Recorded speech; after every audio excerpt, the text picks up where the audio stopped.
Nerevar, I recently played Dishonored. You've never heard of it? A shame. Sit down, plebeian, and learn. Dishonored is a stealth-based game back from when Bethesda wasn't making exclusively stinkers. In it, you take the place of Corvo, Empress bodyguard who was recently murdered and her daughter kidnapped, and you were falsely imprisoned for it. Eventually, a hidden group that knows the truth to some degree helps you break out and you take shelter with them. They start using you like an assassin. At the same time, a mysterious entity known as the Dark One has blessed you with supernatural powers, such as a short-range teleport or turning people to ash when killed. About killing. This game has a chaos meter represented at the end of every mission. The higher the chaos, the more bodies you've been stacking and the more a horrible plague spreads. The less you've been seen by people or killed, the lower. Every mission has hidden bone charms and runes for you to upgrade with, as well as weird and unique ways to kill your intended target or miscellaneous enemies. Did I say kill? I guess you could, with proper exploration, find a way to spare all the targets.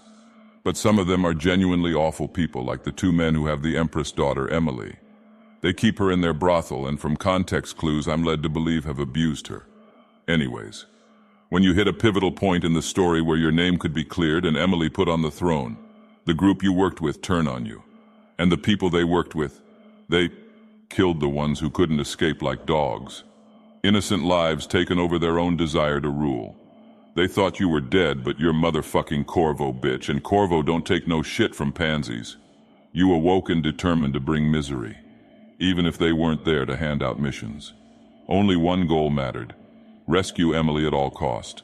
And by the end of the rampage, you can kill in front of her or spare the man.